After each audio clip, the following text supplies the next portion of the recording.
बच्चों, पिछले लेक्चर में मैं आपको एक क्वेश्चन दिया था कि टू इक्वल मैग्नीट्यूड का फोर्स 120 डिग्री से किस एंगल से इंक्लाइंड हो कि उसका रिजल्टेंट किसी एक के बराबर हो जाए, आइदर फोर्स।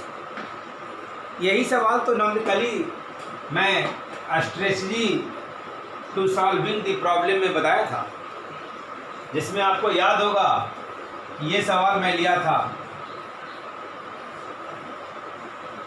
60 डिग्री और ये 10 न्यूटन और ये 10 न्यूटन, इसके बीच का एंगल 120 हुआ था, इसका रिजल्टेंट निकाले थे तो 10 ही हो गया। यही सवाल को मैं दे दिया था कि अगर दो इक्वल मैग्नीट्यूड का फोर्स हो और उसके बीच में कितना एंगल हो, एंगल हम पूछ दिया था, तो निश्चित रूप से वो एंगल 120 होगा, क्योंकि 120 होगा और दो फोर्स अगर इक्वल हो और एंगल 120 हो तो उसका रिजल्टेंट किसी एक के बराबर होता है।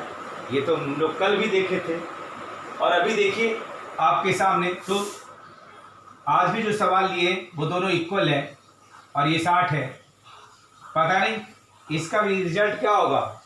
निश्चित रूप से बनाने के पहले हम बता रहे 20 ही होगा, ये भी वैसा ही है, लेकिन डायरेक्शन प्रोग्राम थोड़ा अलग बनेगा, इसलिए मैं एक और सवाल ले लिया हूँ। तो इसलिए कल का जो सवाल था जिसका आंसर होगा C और 120। कुछ बच्चे लिखें सही आंसर कमेंट बॉक्स में, सभी लोग प्रयास कीजिए और आंसर लिखा कीजिए, आपका IQ बढ़ेगा। अब ये सवाल को देखते हैं। अब इस सवाल को देखते हैं कि मैं कल जब पिछले क्लास को बता रहा था तो मैं आपको बताया था वर्किंग प्रोसेस में 4 रूल बताया था। पहला बताया था करेक्ट एंगल पहचानना, दूसरा करेक्ट पैरेललोग्राम बनाना, तीसरा करेक्ट फॉर्मूला लिखना और चौथा करेक्ट कैलकुलेशन करना। अगर ये 4 काम करेक्ट हो जाता है तो कोई भी सवाल करेक्ट हो जाता है, और इसमें से कोई भी प्रोसेस अगर इनकरेक्ट हो जाता है तो वो इनकरेक्ट हो जाता है। आज उसी के सिलसिले में ये हमारा दूसरा एग्जाम्पल है। तो देखिए कैसे ये दोनों फोर्स के बीच का एंगल 60 डिग्री फिर से रॉन्ग दिया हुआ है, क्योंकि हम ये बताया था कि अगर ऐसे हो जाए तो करेक्ट है और अगर ऐसे हो जाए या ऐसे हो जाए, ये दोनों स्थिति में रॉन्ग है। यही करेक्ट और रॉन्ग का पहचानने का तरीका था। तो आप देख लीजिए, इसको घुमाकर इस तरफ लाइए, अच्छा है इसको ले जाइए इस तरफ, देख लीजिए ऐसे है एक एरो ये वाला, और इस एरो को घुमा करके ले जाइए ऐसे ऐसे ऐसे ऐसे, तो ये मैच करता है कि नहीं मैच करता है? तो ये मैच करता है। थोड़ा ये जो है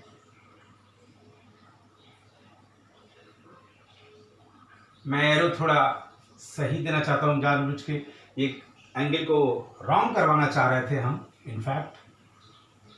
ये देखिए, तो ये आप इसको अगर ले जाएंगे इस तरह से, फिर से देखिए एक बार, ये ऐसे था और ये ऐसे था, इसको ऐसे ले जाइए ऐसे ले जाइए ऐसे ले जाइए ऐसे ले जाइए, ये देखिए इसके जैसा हो गया, तो ये रॉन्ग वाला हो गया, तो ये एंगल गलत है।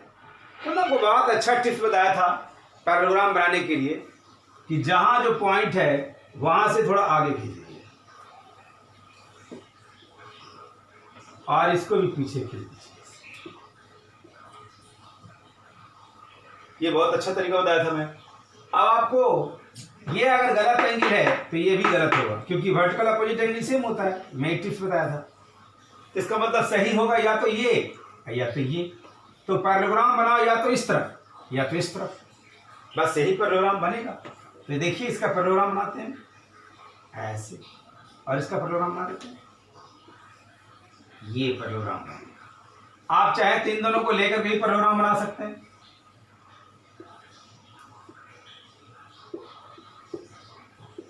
ये भी वही चीज होगा, कोई नया चीज नहीं होगा।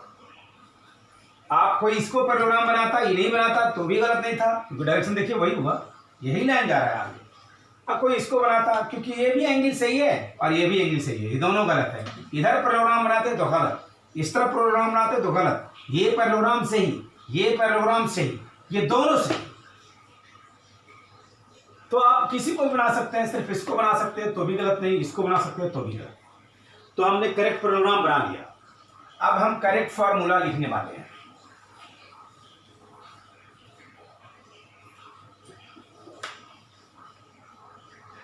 R is equal to root under a square b square 2ab cos theta. A के जगह पर कितना लिखेंगे बच्चों?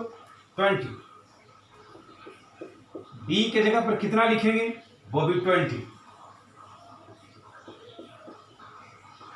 Plus 2 into 20 into 20 into cos 120 400 800 minus half 400 400 800 800 में से 400 चला गया, 400 बचा। सो दिस इज 20 न्यूटन। अगर ये न्यूटन है तो ये भी न्यूटन हो जाएगा। अब अल्फा आप कैसे निकालेंगे? तो ये मान लीजिए रिजल्टेंट है जो अल्फा, या इसी से इस फिगर से बनाएंगे तो इसमें अल्फा ये मान सकते हैं, कोई भी मान सकते हैं। तो tan अल्फा का फॉर्मूला क्या था? b sin theta upon a plus b cos theta. ये और हम आपको बताए थे कि देखो ये 20 है तो ये भी 20 हो जाएगा। हम आपको बताए थे कि जिसके से अल्फा बनाते हैं वो a हो जाता है।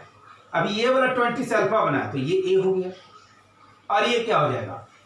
ये b कहला जाएगा, क्योंकि अल्फा बना है इससे, तो इसको a मान लो और इसको b मान लो। जिससे बनता है वो a, नहीं बनता है वो वाला b। तो ऐसे तो यहाँ संयोग से दोनों 20 है, इसलिए a किसी को कहें b किसी को कहें तो दोनों 20 इक्वल, इसलिए पता नहीं चलेगा, लेकिन आपको ये कॉन्सेप्ट होना चाहिए। तो अब हम इसको डायरेक्शन निकाल देते हैं उस पर पुट कर करके, यानी tan alpha is equal to 20 into sine 120 20 plus 20 cos 120 20 into root 3 upon 2 20 minus 20 बटा 2 10 रूट 3 और 10, ये कट गए रूट 3। तो tan अल्फा कितना हो गया? रूट 3, जिसको आप क्या लिख सकते हैं? tan 60 डिग्री, यानी अल्फा। ये तो मैं बताया भी था कि अगर दो वेक्टर इक्वल मैग्नीट्यूड का होगा तो रिजल्टेंट उसके ठीक बीच से जाएगा, इसलिए 120 का आधा कितना हुआ? 60 डिग्री हो गया। अगला सवाल देखिए।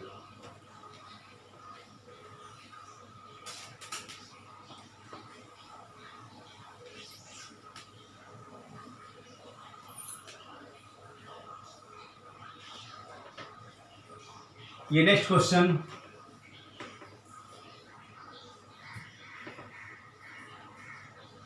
दूसरा सवाल है।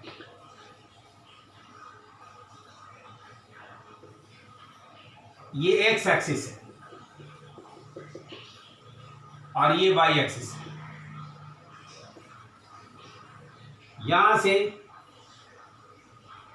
ये जो देख रहे हैं आप, ये 20 डिग्री है और ये 110 डिग्री है, और ये 3 जो है न्यूटन है और ये 4 न्यूटन है। इसका नाम कुछ रख दीजिए A, इसका भी नाम रख दीजिए B, और हमको इसका रिजल्टेंट निकालना है।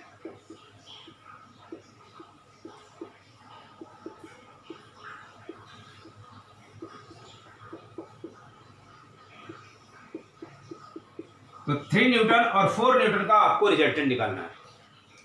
कैसे निकलेगा?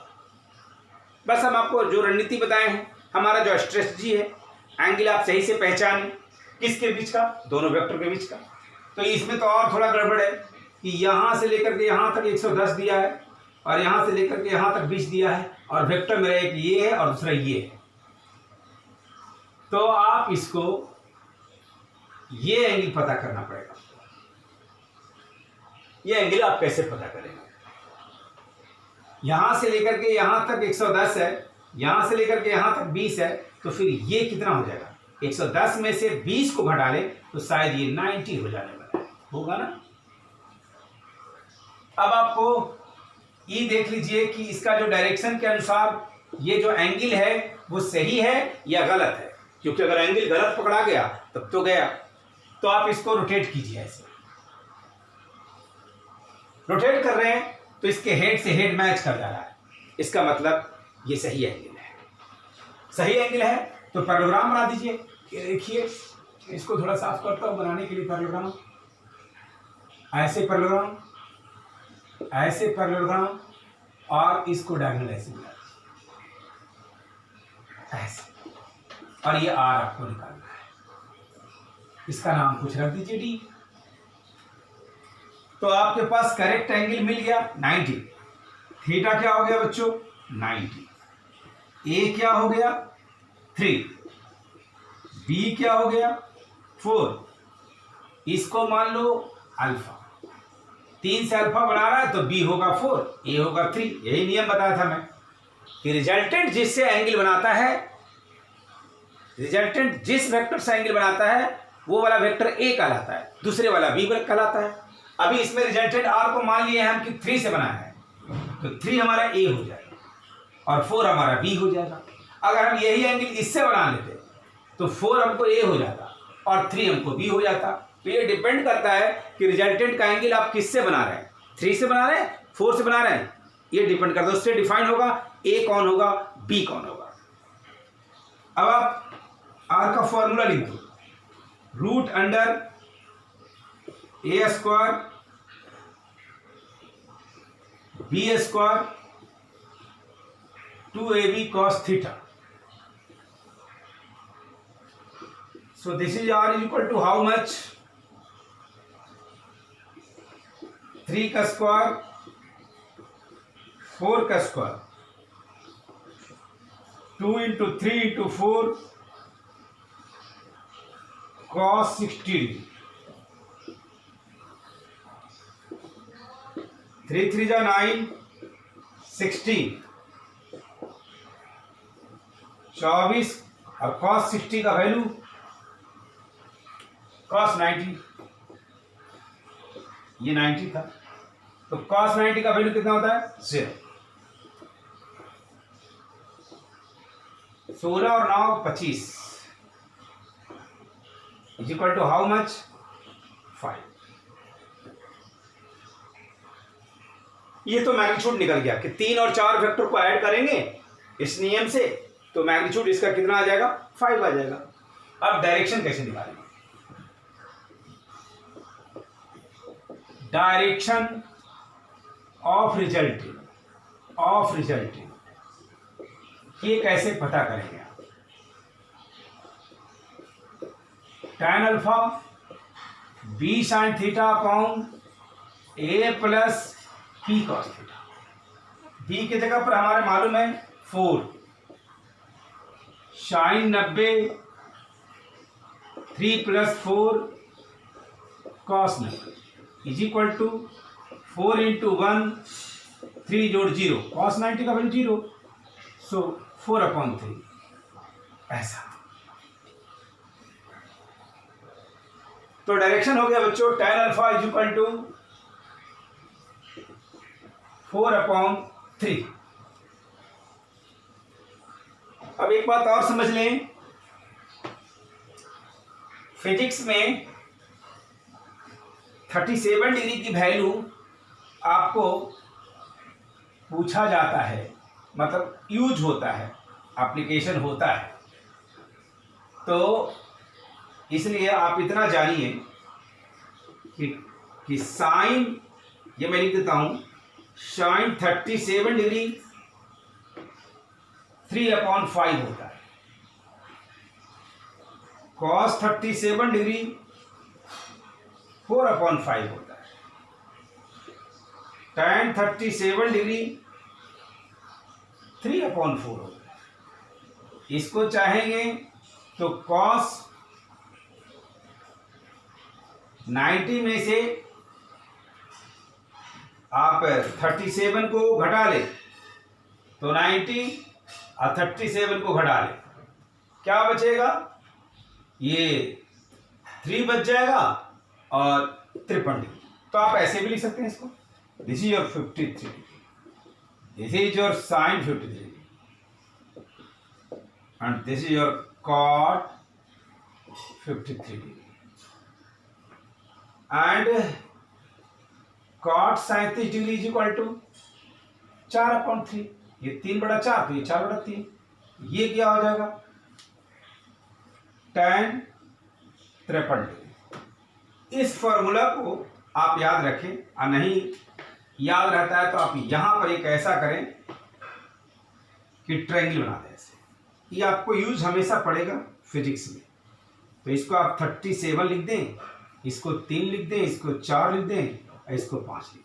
अब जिसका इच्छा हो निकालना शुरू कर दें यहाँ से। ये बॉक्स में मैं लिख दिया इसको, इसकी अभी जरूरत है हमारे पास, क्योंकि आप 11th में ये सब चीज़ें नहीं जानते हैं, सॉरी 10th 9th में, तो अचानक से इसकी जरूरत पड़ती है। ऐसे आप ट्रिग्नोमेट्री में वैल्यू निकालते समय जान जाएंगे, लेकिन हम फिर भी लिख दिया साइड में।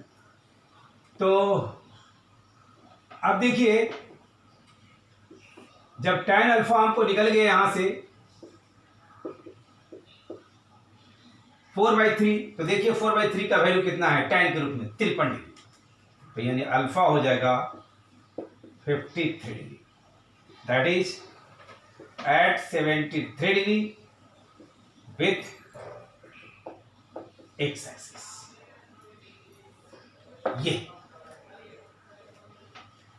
ऐसे ये जो मैं क्वेश्चन सॉल्व कर दिया हूं, यही डेटा के साथ एग्जैक्टली ये एच सी वर्मा का क्वेश्चन नंबर 1 है, आप देख भी सकेंगे।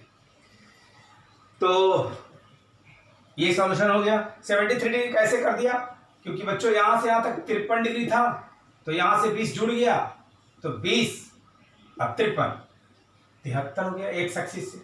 या ये भी बोल सकते थे कि 3 के साथ 53 डिग्री एंगल बनाकर रिजल्टेंट जा रहा है, तो भी सही था। एक्स एक्सिस के साथ 73 डिग्री से जा रहा है, तो भी सही है। दोनों में से कोई जवाब बोल सकते थे। अगला सवाल,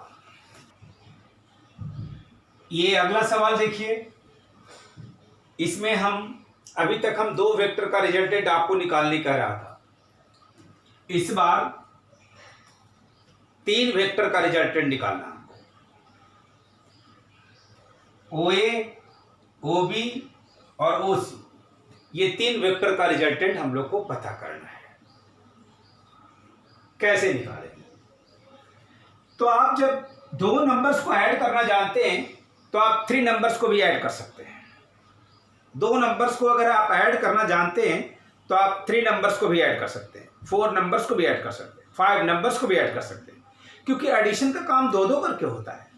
जैसे आप 3 + 4 + 5 + 6 + 7 करना है, 4 3 7, फिर उसमें ये जोड़ेंगे, फिर इसमें ये जोड़ेंगे, फिर उसमें, यही तरीका है। तो इसलिए एडिशन वास्तव में कोई भी चीज का एडिशन 2 ही का करने आता है। तो जब 2 वेक्टर को ऐड करना हम जान गए तो क्या करेंगे, पहले किसी 2 को जोड़ लेंगे, 1 2 3 है, किसी 2 को जोड़ लेंगे, उसको जो ऐड करके आएगा उसके साथ तीसरा को जोड़ देंगे, ऐसे ऐड करते चले जाएंगे। तो हम क्या करेंगे, तीनों का वेक्टर का मैग्नीट्यूड f है, OA का भी f है, OB का भी f है, OC का भी f है, तीनों वेक्टर का मैग्नीट्यूड f है। तो अब resultant of OB and OC, ये resultant of OB and OC, O B और ओ सी का रिजल्टेंट हमको पता करना है। हम इसमें तीन में से इस दोनों को पकड़ लिया तो फिर वही चार रूल हमारा, करेक्ट एंगल पहचानना, करेक्ट पैरेललोग्राम बनाना, करेक्ट फॉर्मूला लिखना, करेक्ट कैलकुलेशन करना, उसमें कोई तब्दीली नहीं, कोई चेंज नहीं। तो देखिए ये एंगल क्वेश्चन में गिवन है 120 और ये भी 120, ये 120 ऐसा ये गिवन था, बाय मिस्टेक हम छोड़ दिए, नहीं लिख पाए थे। तो ये गिवन है।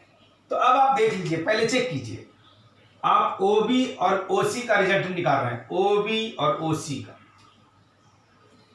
तो जो है ये OB और OC के बीच का एंगल, ये दिख रहे हैं OB और OC का बीच का एंगल 120 जो हमें दिखाई दे रहा है, क्या वो करेक्ट है या रॉन्ग है, पहले तो ये जज करना है। तो इसका तरीका ये था कि आप इसको ऐसे घुमाइए, बार बार हम एक ही काम को कर रहे हैं, या इसको इधर ले जाइए। तो मुझे लगता है हेड से हेड कॉन्साइड कर गया, तो ये एंगल जो है ना करेक्ट है। तो आप यहाँ से पैरेललोग्राम बना दीजिए और यहाँ से पैरेललोग्राम बना दीजिए और ये डायगोनल बना दीजिए और इसका नाम D रख दीजिए। अब फार्मूला रखते हैं, फार्मूला भी तो करेक्ट होना चाहिए, तो फार्मूला रखते हैं R is equal to root under A square B square 2AB cos theta. A के जगह पर कितना लिखेंगे बच्चों, F स्क्वायर, क्योंकि इसको हम F ही मान लिया, F ही मान लिया। फिर से F square 2F cos 120। F और F कितना हो गया,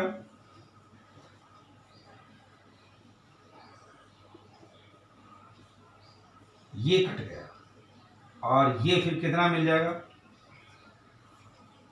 2F स्क्वायर में से F स्क्वायर चला गया,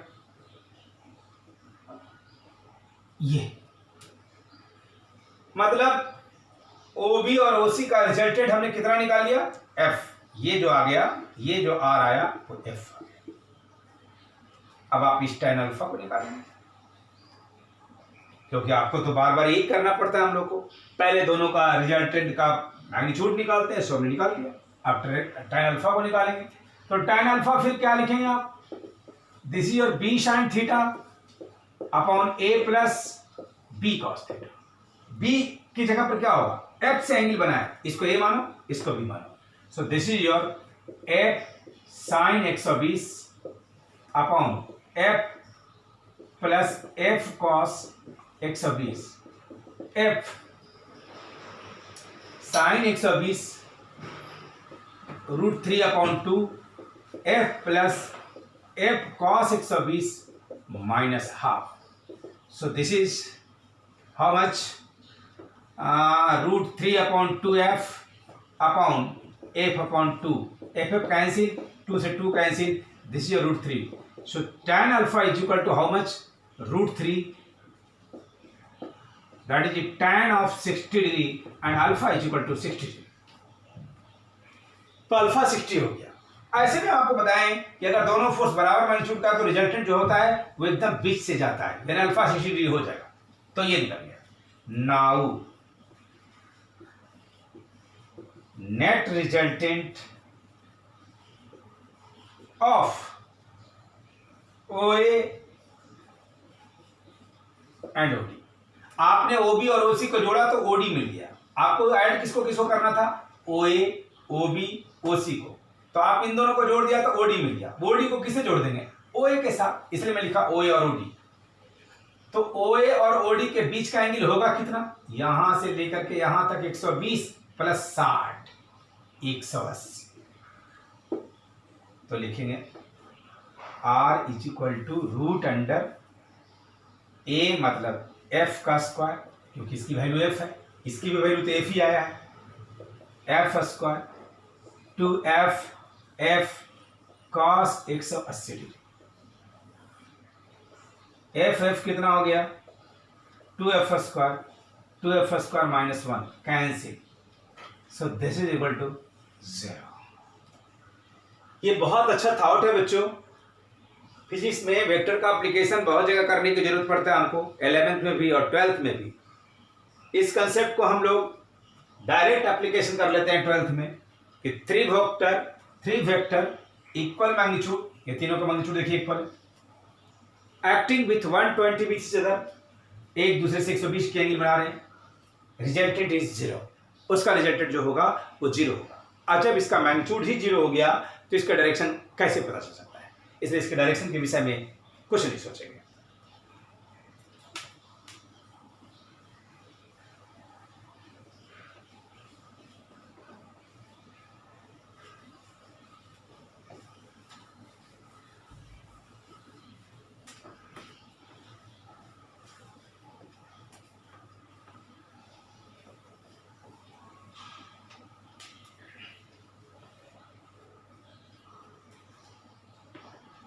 अगला सवाल देखिए जिसमें हम 4 वेक्टर को बना रहे हैं।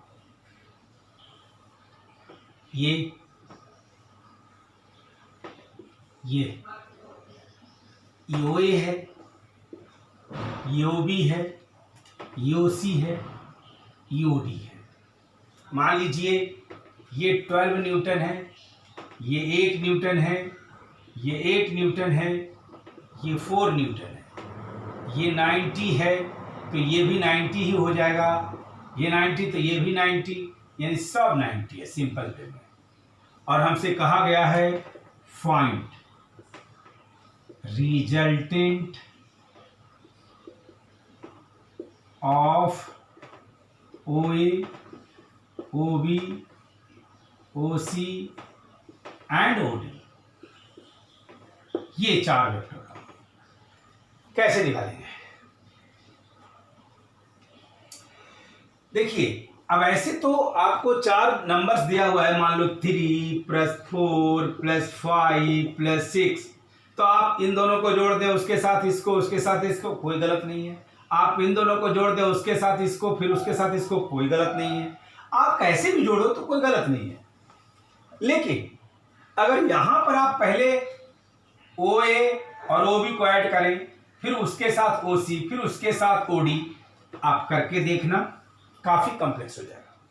और हम जो टेक्निक बता रहे हैं जिससे आप इजीली बिना पेन उठाए कैलकुलेट कर सकते हैं, तो जहां पर संभव हो कि हम टेक्निक इस्तेमाल करें, टिप्स लगा सकें, इजीली सॉल्यूशन कर सकें, वहां को कॉम्प्लेक्स बनाने से क्या फायदा।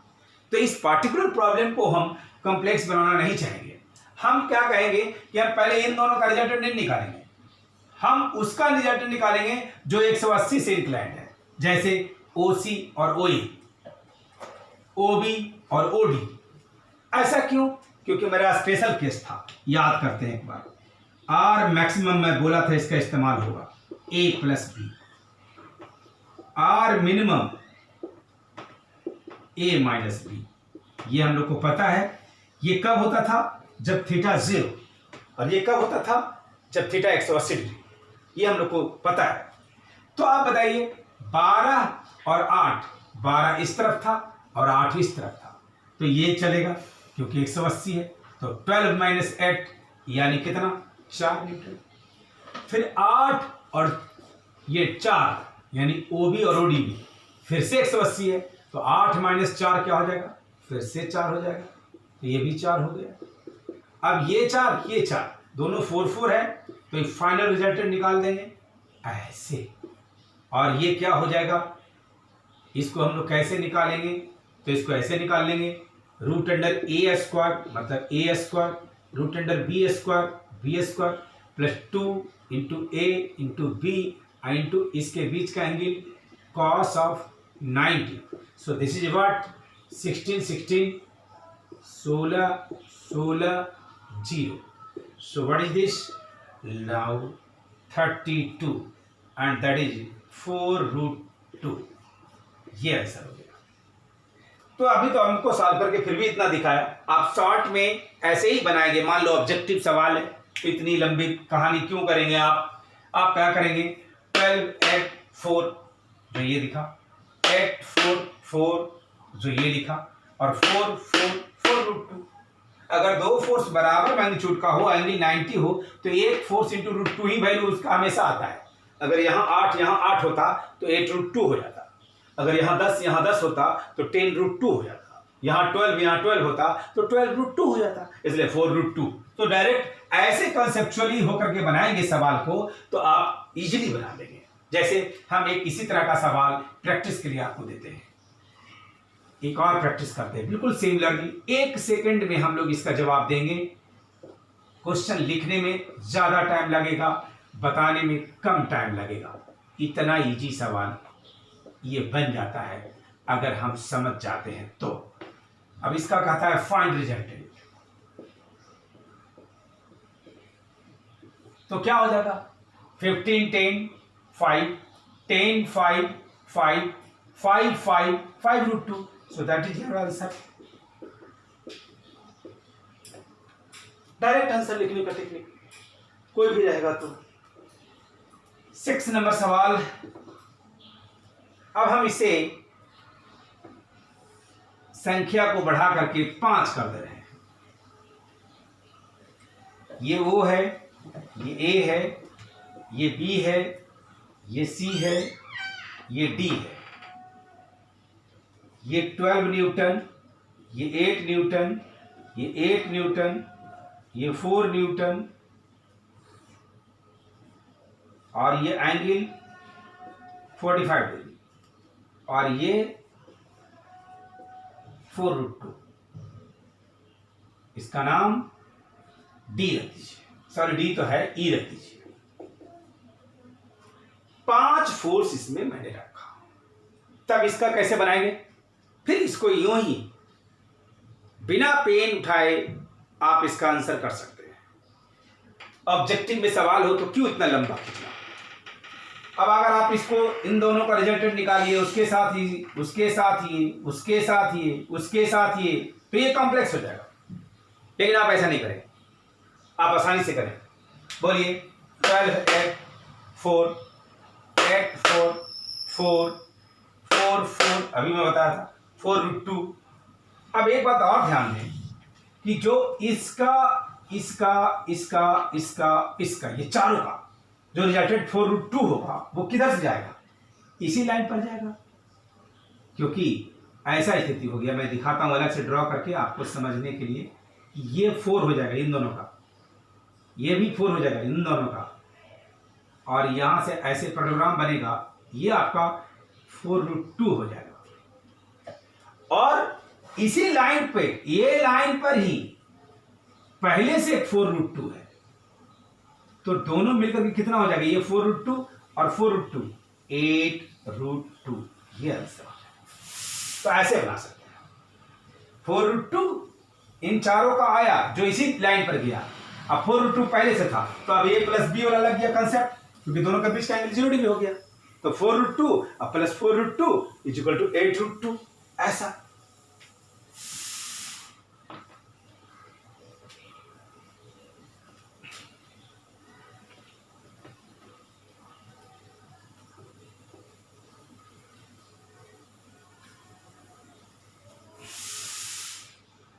अब मान लीजिए एक ऐसा ही एग्जाम्पल देते हैं। देखिए डायरेक्ट आंसर करेंगे हम लोग। A B C D, ऐसा angle 45 degree, 8 Newton, 4 Newton, 4 Newton, sorry 6 Newton, और ये 2 न्यूटन, और ये 8√2। ये 6 नंबर सवाल, ये अभी जो भी काउंट में हो, तो ये तो क्या करेंगे इसका? ऐड 4 4 6 2 4 4 4 4√2 4√2 8√2 12। तो ये डायरेक्ट आंसर आप कर सकते हैं। अब यही सवाल को घर में बना के देखना, इन दोनों का निकालना, फिर उसके साथ इसको, उसके साथ इसको, उसके साथ इसके, काफ़ी कॉम्प्लेक्स होने वाला है। तो आज हम आपको 3 वेक्टर 4 वेक्टर का रिजल्टेंट निकालना सिखाया। पिछले क्लास में हम आपको इसका स्ट्रेटजी बताए थे और आज हमने सवाल को आपको सॉल्व करके दिखाया। ये देखिए, आज का जो कॉन्सेप्ट सिखाया उस पर बेस्ड एक सवाल मैं दे दिया हूँ। उसी तरह का सवाल है, आपको इसको आंसर करके कमेंट बॉक्स में देना है और अगले वीडियो में हम इसको सॉल्व करेंगे। Thank you.